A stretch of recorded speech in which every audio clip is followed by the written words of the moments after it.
Republican General Assembly and signed by a Republican stay intact. So, ladies and gentlemen, let me introduce to you our three great candidates for Ohio Supreme Court: Justice Pat Fischer, Justice Pat DeWine, and Justice candidate for Chief Justice Sharon Kennedy.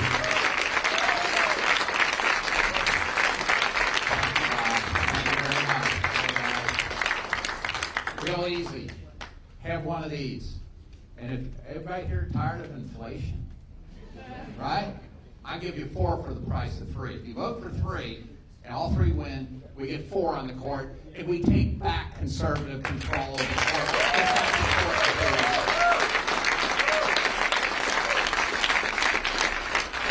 And just for myself, don't forget, that's Fisher with a C for the Constitution and common sense. Thanks.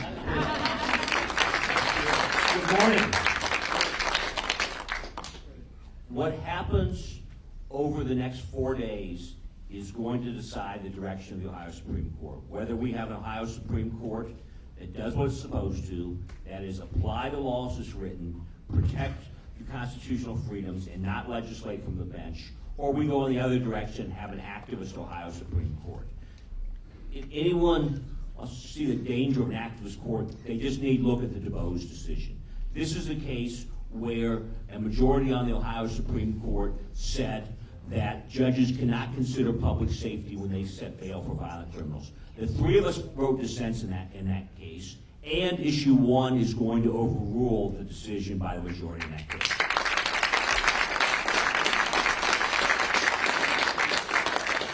But the reality is we cannot afford to have to amend the Constitution every time the Ohio Supreme Court decides a case. That's why it's critical that the 3 of us win this race and we go back to having a conservative Ohio Supreme Court. Thank you all very much.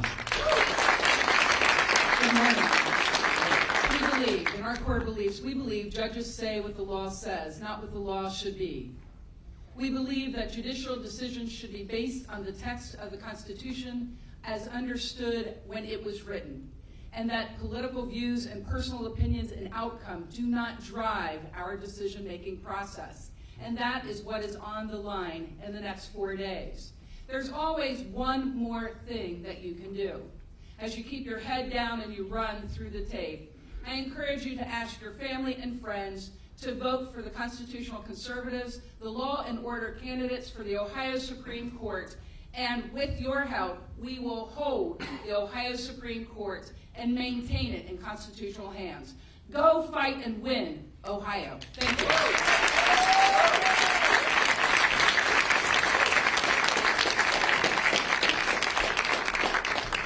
Great candidates make a job a lot easier for a state party chairman. Nothing could be more true than that. It's also my pleasure to introduce our treasurer of state and candidate for re-election, my good friend, Robert Sprague. Hey, thank you, Bob. Let's give it up for Bob our chairman, Bob Panuccio. Isn't he great? He's so much fun. I got to tell you, thank you for coming out in the fog and all this. Jeff, I mean, you probably had trouble driving here, right, in the fog? I'll tell you, I was coming up from Philly, I thought, you know, all this fog, this is kind of like Joe Biden's thinking. You know, and I thought, like, this is why we have all these policies. They're like, oh, we don't know what's causing the inflation. It's a worldwide phenomenon. No, wait a second. You spent $8 trillion since the beginning of your administration. Ladies and gentlemen, just to let you know how much $8 trillion is, it took our country from the inception in 1776 until the year 2007 for us to accumulate an entire national debt of $8 trillion, and that's what they've spent in the last 2 years. That's why we have inflation here in the state of Ohio today. Have you felt it in your personal budget? Yes. My wife has this peculiar condition. She actually believes that when the gas light comes on in the Suburban, it gets better gas mileage. Does anybody else have this problem? And so I went to fill up the Suburban this summer when the gas light was on, and unbelievable, $105 to fill up our family car. All right, that's what Americans are facing, that's what Ohioans are facing, and that's what our farmers are facing here in the state of Ohio. And we heard from one farmer, he said, look, the cost of the harvest for me has gone from $30,000 to $70,000 this year. Now, farmers have always been the backbone of Ohio's economy. And we have a $28 billion balance sheet in the Treasurer's office. And so one of the things we did this last year, along with the General Assembly and the Governor, was we created a brand new program, we modified our AgLink program, and we released all of the caps off the AgLink program so that now they can get up to $500,000 for a planting loan, and we can lower their interest rate anywhere from 0.5% up to 3%. It's a way that our balance sheet can stand with Ohio farmers because they are the backbone of Ohio's economy.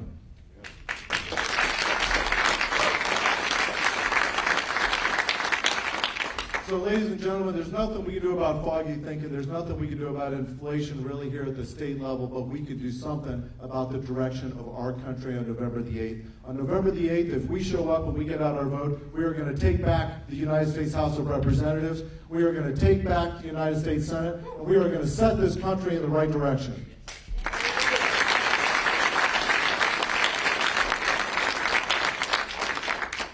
Now, I'll tell you, I make sure that your taxpayer dollars are safe, but we have a Green Beret that's making sure that our elections are safe here in the state of Ohio. And I want to introduce him now. Please welcome Frank LaRose, your Secretary of State.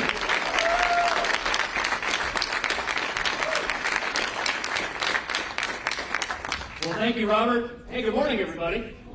So you guys know my mission. You know what I'm responsible for. It's making sure that we keep our elections honest. I think that's pretty important. Don't you agree? All right, good. So we do things that somehow drives the left nuts, like removing dead people from the voter rolls. We do that every month in all of Ohio's 88 county boards of elections. Of course, everything we do in elections is completely bipartisan. It takes Republicans and Democrats to run the process. I have ordered our boards of elections to audit every election. That's when we count the hard copy paper and compare it to the electronic result, and we give you the results on election night. Isn't that a novel idea?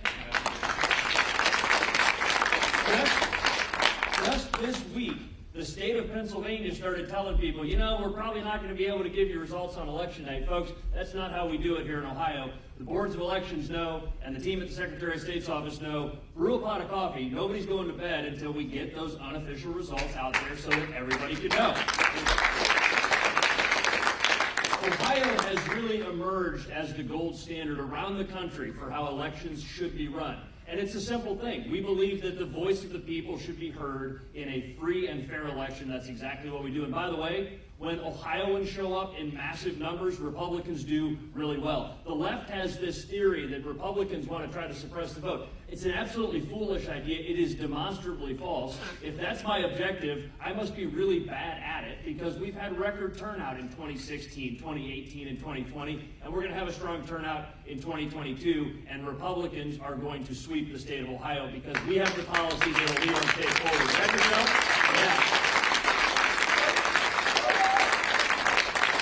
I am the only Secretary of State in the nation to earn the endorsement of President Trump, and that's something else I'm very proud to have, and that's something that really is going to make a difference. And listen, guys, in Ohio, we make it easy to vote. And so here's my message for us as I wrap up. Make sure to tell your friends to get out and vote. I know all of you are voters. We need to get the others out to vote. We make it really easy in Ohio. Early voting continues this weekend. We've got evening hours and weekend hours. Most states don't have anything close to that. Goes through Monday. In Ohio, you still have time to get that absentee ballot mailed in. It's probably too late to request it, although the law says you can wait till Saturday. That's a bad idea. If you have an absentee ballot, you want to get it in. And then, of course, there's Election Day from 6:30 a.m. till 7:30 p.m. Listen, complacency is dangerous. We've been hearing for a long time there's going to be a red wave, and I believe that we're going to take back the Congress, and we're going to fire Nancy Pelosi, and that's a good thing. And I believe JD Vance is going to help take back the Senate. I believe that our Supreme Court candidates are going to win, but none of that happens unless we do the work. In the military, we learned that complacency is dangerous. In fact, I'll tell you that the most dangerous time in any combat deployment is those final couple days. People start to think, I've got my bags packed, I'm heading home, life's good, and they stop paying attention, and that's when it gets dangerous. So we cannot get complacent in these final couple days. We need to be switched on. We need to get our people out to vote, and I know that's what this is all about. This is a get-out-the-vote rally. The Republicans are excited, but we need to go out there and do the work. And that's exactly my message for you. Now listen, we've got exactly the right person serving as our state auditor. I served with Keith Faber in the state Senate. I can tell you the man is a watchdog when it comes to making sure that government efficiency is maintained and rooting out fraud, waste, and abuse. He's the guy that protects your hard-earned taxpayer money. Ladies and gentlemen, my friend, our state auditor, Keith Faber.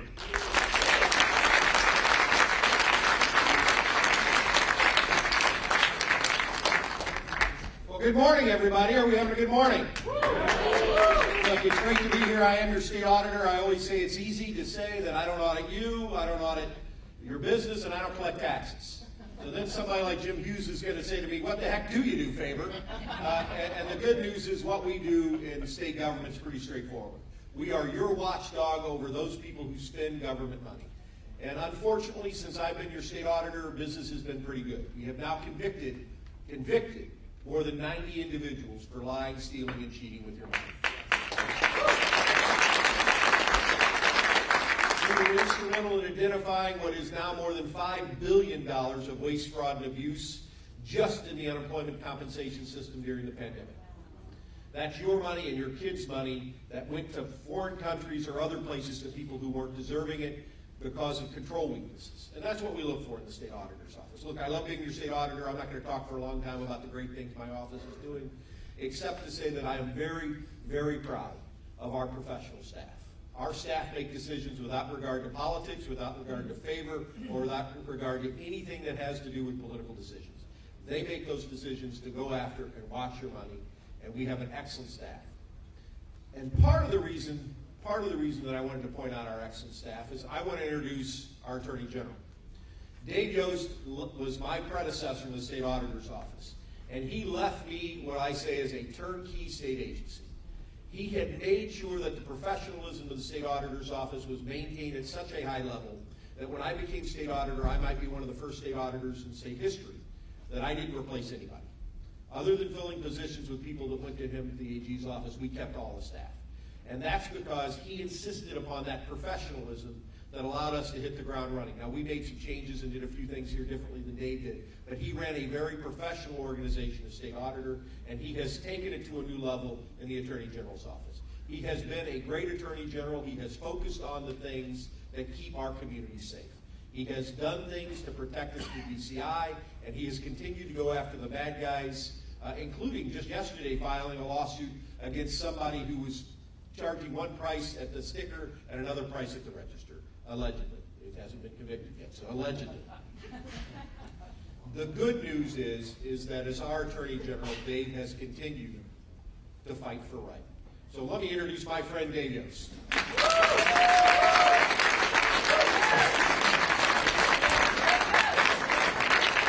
Good morning. Hey, and Keith, thank you for that kind introduction. And I have to tell you, I am proud of the staff that we left behind, but Keith's leadership is taking that to a new level too. I thought that we had probably cleaned the place up, but he's found even more corruption that he has brought people to justice. And I'm proud of the work that he's doing there.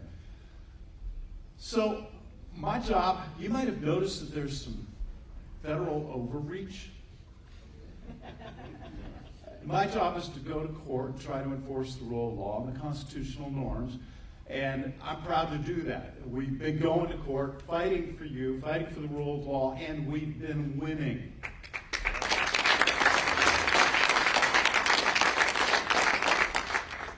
But I want to urge you that I'm going to say something that probably no politician has ever told you.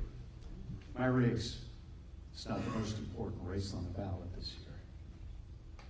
And so when you leave here, and I see people that I know volunteer, they do phone banks.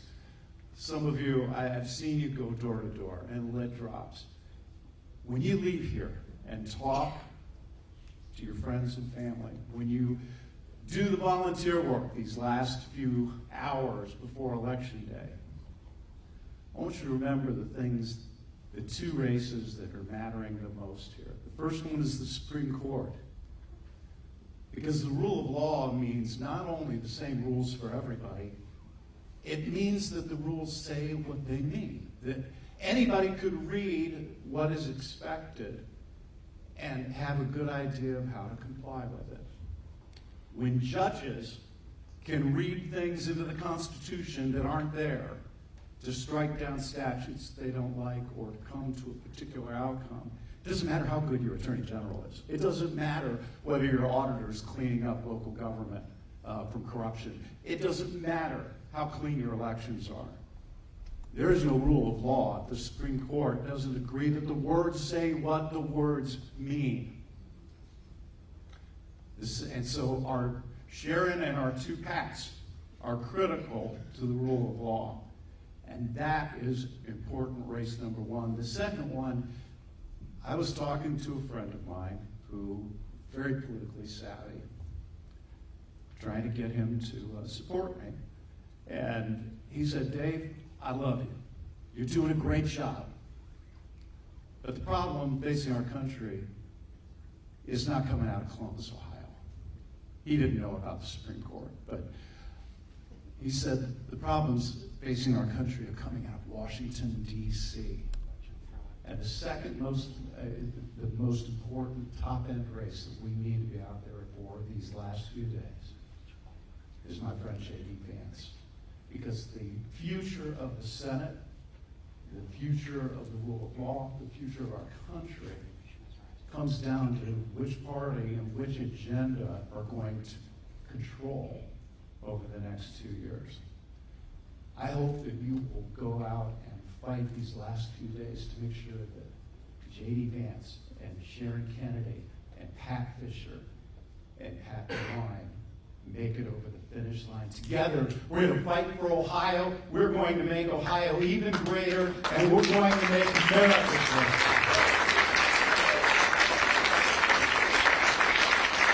Now, it's my great pleasure and my honor to introduce a good friend of mine.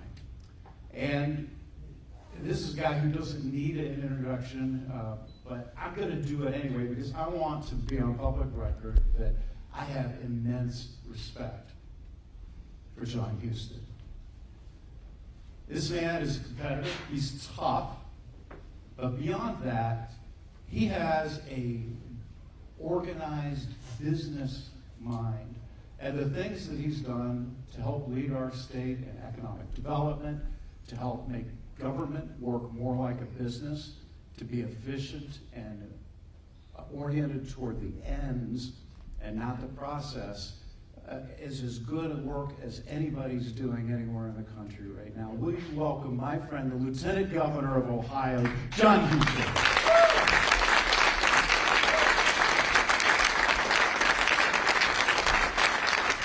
All right, are we ready to win on Tuesday? We're going to win on Tuesday. All right, that's exactly right. So, it's a pleasure to be with you this morning.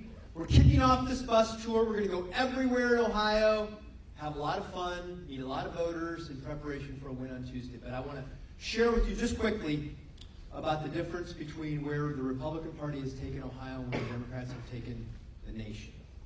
Okay?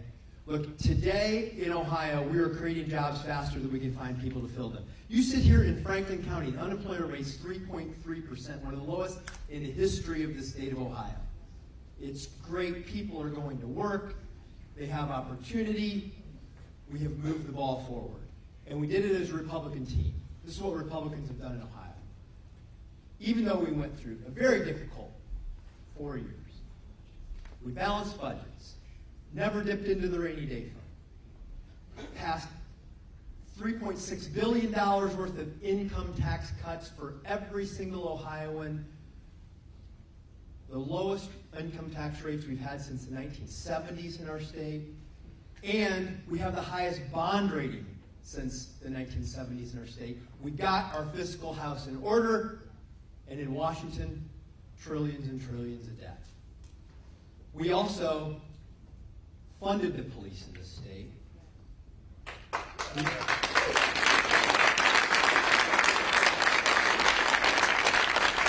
backed men and women in blue. We value the sacrifice and the service they have, and our opponent in this race defunded the police in Dayton, Ohio, including canceling the police academy to help train the next generation of officers. And we also, under Governor DeWine's leadership, protected the border when Governor Abbott called and said, hey, we need help down here because the federal government won't do its job and we have drugs and human traffickers and people coming across this border, he sent the National Guard, he sent the Highway Patrol to help protect the border. We've done the things in this state to support the Ohio agenda and a national agenda to move our nation forward. The Democrats, they've gone in the other direction. We're a state on the rise.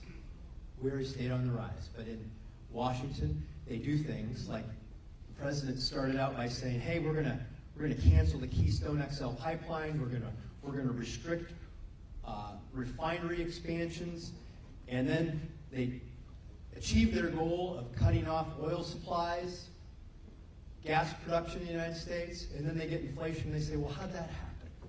How'd that happen? The inflation that you experience at the pump and in your back pocket when you're in the grocery store is a completely Washington-created problem. Completely. And we, in Ohio, we're getting it right. Tax cuts, focusing on families, job training, putting people to work, and helping them live their version of the American dream right here in Ohio. It's happening.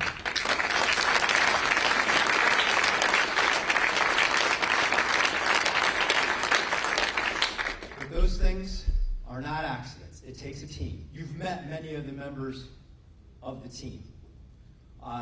You're supporting legislators who are and will be part of that team of putting all this together. But there always has to be a team captain. Somebody that no matter what, you know you can count on them. They're a rock. They've got a vision. They stay true to it. And they will work tirelessly to make sure that it happens.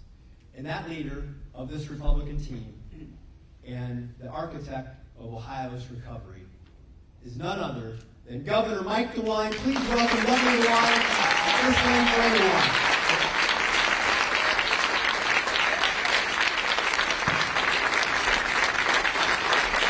Thanks, John. Let's give a hand to the great Lieutenant Governor John Houston. John has done a fantastic job. I could not have a better partner than John Houston. John, thank you very, very much for all that you do. We're looking forward to 4 more years working together, 4 more years moving this state forward, 4 more years of bringing jobs to Ohio.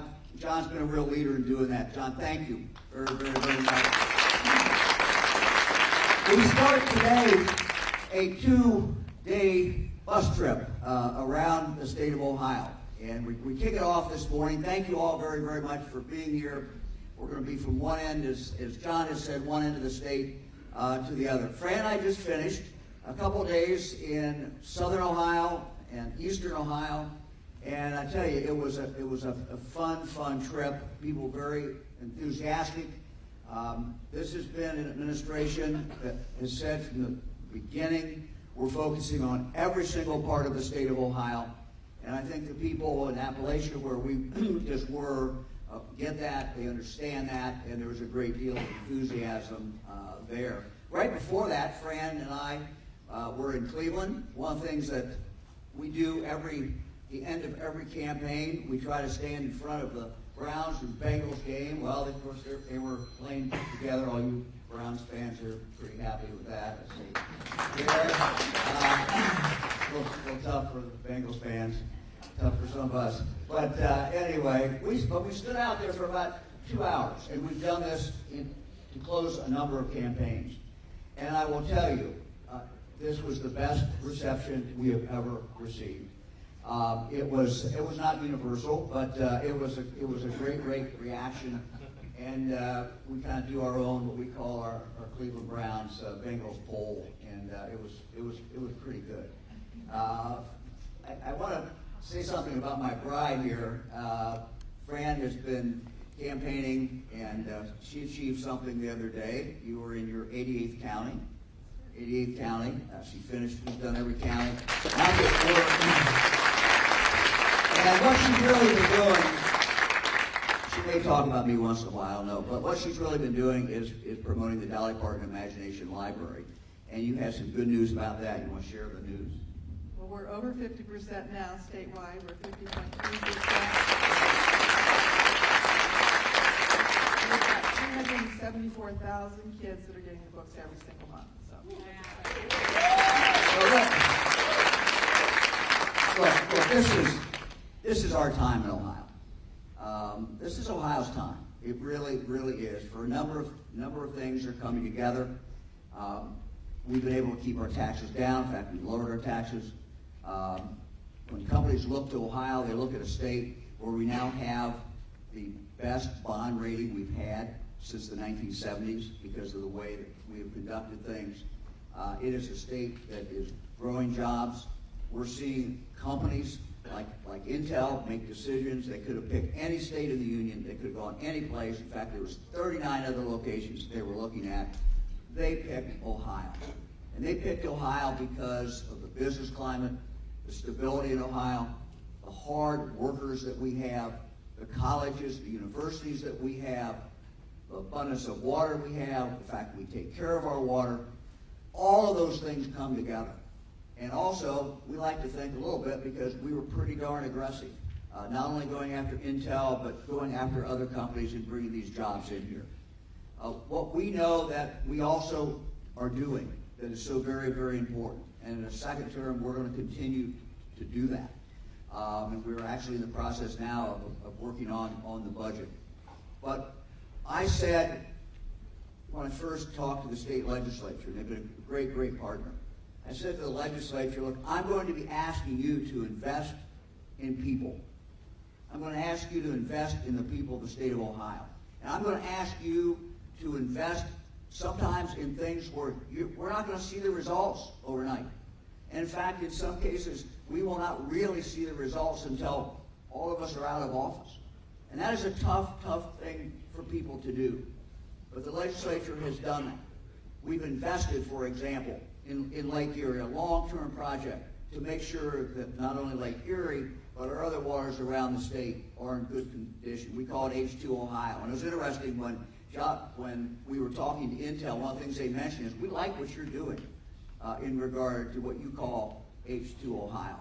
But that long-term investment, and there's nothing more important than long-term investment in reaching children early.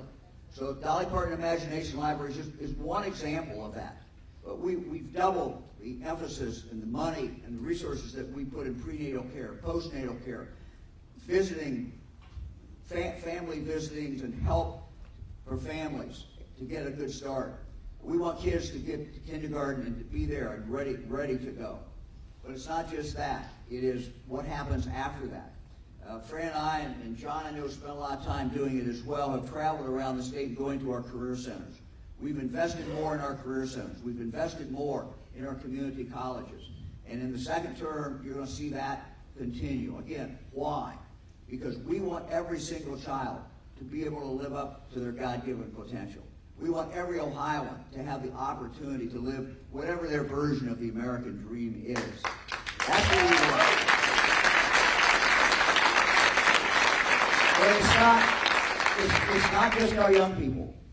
A program that John wanted us to start, and we did, called Tech Cred, where we basically tell companies, if you got an employee and he or she needs to have their skills taken up, and it's an industry-recognized credential, guess what? We'll pay for it. And now we've had, John, over 50,000 Ohioans who've taken advantage of it, and they have better jobs, they're making more money, and they're moving forward. It is so exciting to go into career centers and to go and talk to these young people, and they tell you what they're excited about. And some of them tell us, look, I wasn't too excited about school before. I'm doing something I love. And I know how much money I'm going to make. And I just love it. And when you talk to those kids, it just makes you feel good. And it also tells you this is where Ohio's future is. We're investing in these kids. We're investing in young people. We're investing in our workers. And it's going to make a huge, huge difference. Look, we're moving in Ohio. This truly, for many, many reasons, is our time in history. Where we're not going in the right direction, I think, is pretty clear, and that is in Washington, D.C. But we have a candidate we have a candidate for the United States Senate who is going to take Ohio and our messages and the people of Ohio and what we care about to Washington, D.C. This is someone who's a conservative who's going to be a strong Ohio voice in Washington, D.C. We need him. JD Vance I've known for a number of years. He brings a unique background to this position. He's someone who will be our advocate. And look, we don't know how these other races are going to turn out around the country. We only can deal with one. We only have impact on one. But we have an obligation because this seat in Ohio may determine which party controls the United States Senate. I've had the opportunity to serve in the House and in the Senate with Chuck Schumer. Look, the choice is pretty clear.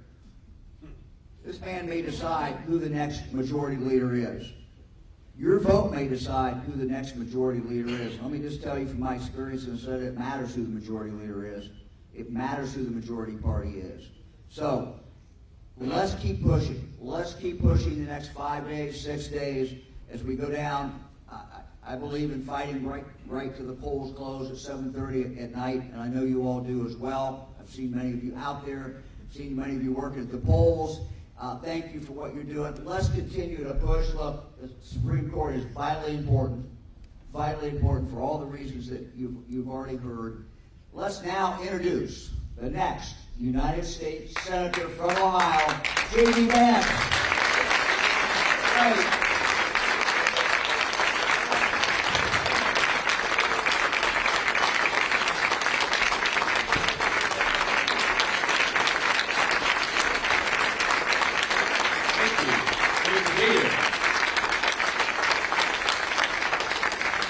Thank you all so much.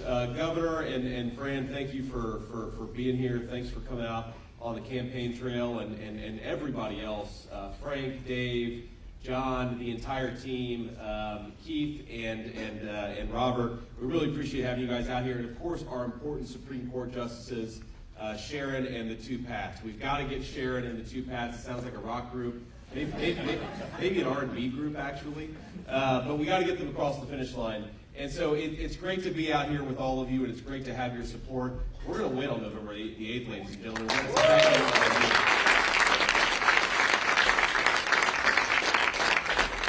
You know, I want to tell you a story about a guy who passed away recently, and he went up to the pearly gates, and he was talking with St. Peter, and St. Peter said, "Would you like to go to heaven, or would you like to go to hell?" And the guy said, "Well, honestly, I've never been to either place. Could I check them out?"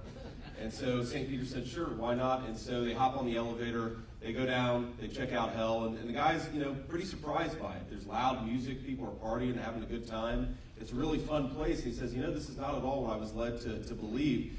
Can I go check out heaven?" And so they hop back on the elevator, they go up, and heaven's a beautiful place filled with very friendly people, but the guy looks at St. Peter and says, "This is pretty unconventional, but I actually think that I prefer to go to hell." And St. Peter says, "Well, look, man, that's your choice." So they hop back down on the elevator, they go down, the door opens, it's hot, it's smelly, people are complaining and bothered, and the guy sees the devil over in the corner, and he says, "Hey man, what's going on? This is not at all what I was led to expect." And the devil says, "Well, when you were down here a couple hours ago, I was out on the campaign trail." So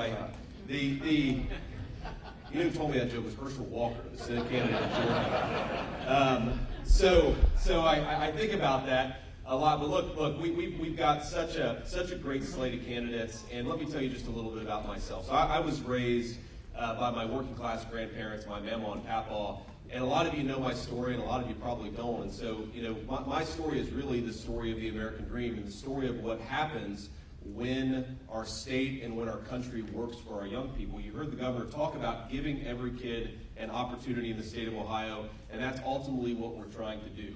I was raised by a woman who didn't go to high school. She was an unusual woman in a lot of ways. She was a woman of very, very deep Christian faith. Even though she hadn't graduated from high school, she was the most thoughtful Christian that I ever met. She also really loved the F word, so there was sort of a contrast. Mamaw had both things going on at the exact same time.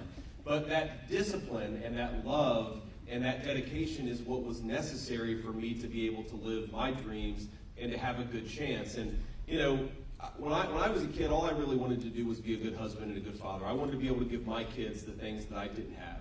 And that's the way in which the state of Ohio, and that's the way in which this country has been so good to me, is it's given me the opportunity to provide for my family in a way that we maybe didn't have when I was growing up in a working class family in Middletown, Ohio. And that's what we want, and that's what we're fighting for every single child in the state of Ohio, and that's what is on the ballot on November the 8th. Now let's just talk about, you know, what's going on in the state of Ohio versus what's going on in Washington, and why it's so important for us to win this race, and why it's so important for us to protect the American dream to the next generation, for our kids and our grandkids. Think about what our grandparents and our great-grandparents gave us, and think about what we risk squandering unless we get better leadership in Washington, D.C.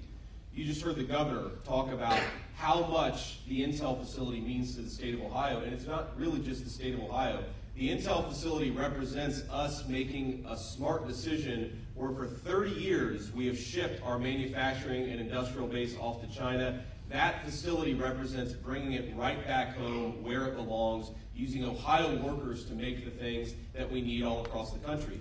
It has national security implications. You don't want the Chinese making the computer chips that our troops may rely on in their tanks and their missiles, in their jet engines, but that's what's going on right now, and that's why we have to bring these facilities back home to Ohio and back home to America. But here's the thing.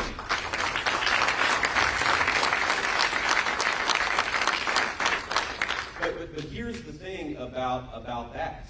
You can't manufacture computer chips or anything else unless you have high quality energy, low cost energy, and ladies and gentlemen, we've got plenty of it right here in the state of Ohio. We've got plenty of it here, right here in the United States of America, and yet we have a president who goes to every tin-pot dictator in the world and begs for energy when we've got plenty of it here in our own home. Let's get it out of the ground and refine it with Ohio workers and Ohioans.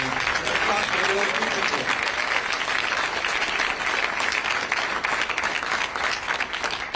You heard the governor and the lieutenant governor talk about the importance of technical education. I happen to believe that you should be able to live the American dream whether you go to college or not. We need pathways to the middle class for everybody, whatever your educational background is. And the governor and lieutenant governor deserve a lot of credit for that. But still, right now in Washington, we spend so much more money on the traditional four-year degree program and so little money on the technical colleges that are preparing people for the skills of tomorrow and the jobs of tomorrow. That needs to stop. If we want to invest in technical education, we need the federal government to do a better job, and that's exactly what we're going to do in the United States Senate. Now, here's the worst of all. It's not just about investing in the future. It's not just about being proactive. We need to do that. And I appreciate what the governor said, that you need to make investments where you won't see the return for 10 or 20 years. That's how you govern a country effectively. That's how you govern a state effectively. But we've also got to be reactive to some of the bad things coming out of Washington, D.C.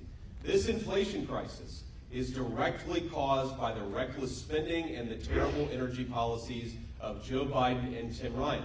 Okay? We know it. We know what happens when you go to war against your own energy sector. You put a lot of your workers out of job and you raise prices for everybody else. That is a disaster, ladies and gentlemen, and the middle class is paying the price. Remember when Joe Biden ran for president, he said he wouldn't raise taxes on